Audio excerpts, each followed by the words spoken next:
अस्सलाम वालेकुम नाज़रीन, FSID न्यूज में आपका इस्तकबाल है।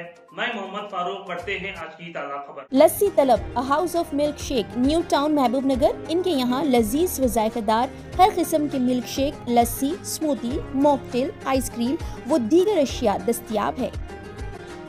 टूरो jeans company, a complete men's wear, Padmavati colony beside standard motors, Ramzan के लिए खुसूसी पेशकश करते हैं।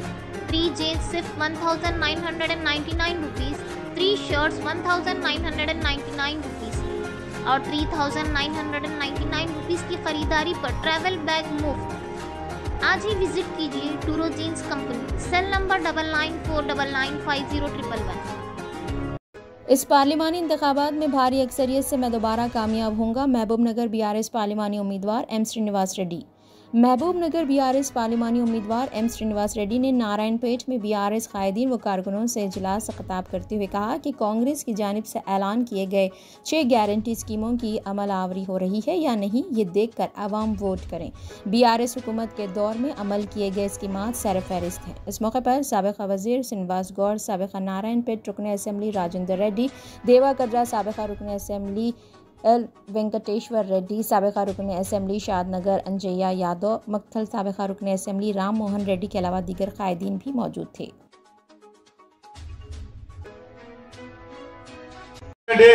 కేసీఆర్ గారు చేసిన ఫలితాలు మనం ఈ రోజు అనుభవిస్తున్నామా లేదా, గతంలో ఏ విధంగా ఉంటుండే మన తెలంగాణ పరిస్థితి, ఇప్పుడు ఏ విధంగా ఉన్నది అని ఒక బాగా ఆలోచన చేసుకోవాలి.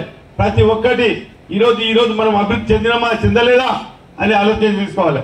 ఈ రోజు ఏదైతే 2019లో కేసీఆర్ గారు నన్ను ఎంపీగా సెలెక్ట్ చేయడము, అదేవిధంగా ఏదైతే మా శాసనసభ్యులు తొలి శాసనసభ్యులు తెలంగాణ వారందరూ నాకు సపోర్ట్ చేసి నన్ను ప్రతిపాదించి నా వెంబడి నుండి ఎంపీగా గెలిపించి ఈరోజు కొన్ని అనివార్య కారణాల వల్ల తప్పులు జరగవచ్చు, చిన్న చిన్న తప్పులు, కానీ ఒక్కసారి ఆలోచన చేసుకోండి.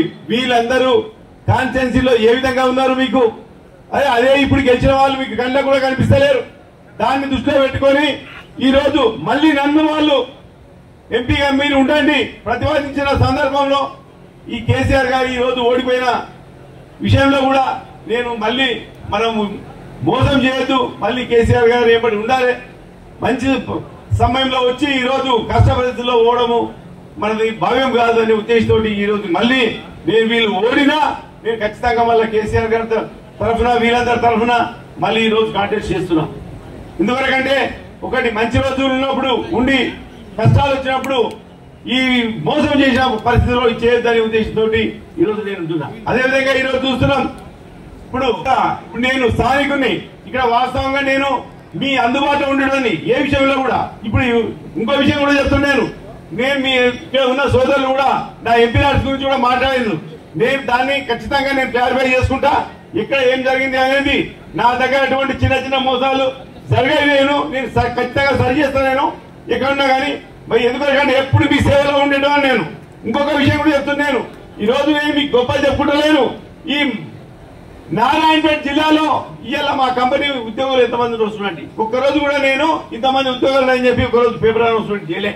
నేను గొప్ప చెప్పుకొని ఎప్పుడు కూడా నాకు ఎప్పుడు ఏదైతే ఓటర్స్ ఎవరైతే ఉన్నారో వాళ్ళ మీద ప్రేమ ఉంటుంది. నాకు ఖచ్చితంగా చెప్తున్నాను, ఏ సమస్యలున్నా ఎవరు ఫోన్ చేసినా 90% నేను వాళ్ళకు న్యాయం చేస్తుంటాను. నేను అయిగా ముందు కూడా నేను ఇదే దశగా నేను పోతుంటాను.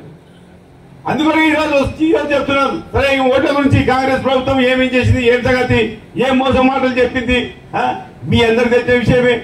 ఇవాళ రైతు బంధు అయితే బంద్ చేస్తున్నారు. ఈరోజు ఇంతకు ముందు రైతు పరిస్థితులు ఏ విధంగా ఉంటుండే, అక్కడ ఒడ్ల నుంచి పైసలు వస్తుండే, ఇక్కడ రైతు బంధు పైసలు వస్తుండే. ఎంత సంతోషంగా ఉంటుందో ఒకసారి ఆలోచన చేసుకోండి. ఒక స్వర్ణయుగం లాగా ఈరోజు ఈ 10 సంవత్సరాలు స్వర్ణయుగంగా మన రైతులందరికీ ఈరోజు గడుచుంటూ వచ్చింది. अगर आप हमारा ये वीडियो YouTube पर देख रहे हैं तो सब्सक्राइब करना ना भूलें और बेल आइकन दबाएं। और अगर आप हमारा ये वीडियो Facebook पर देख रहे हैं तो पेज को लाइक करें और फॉलो करें।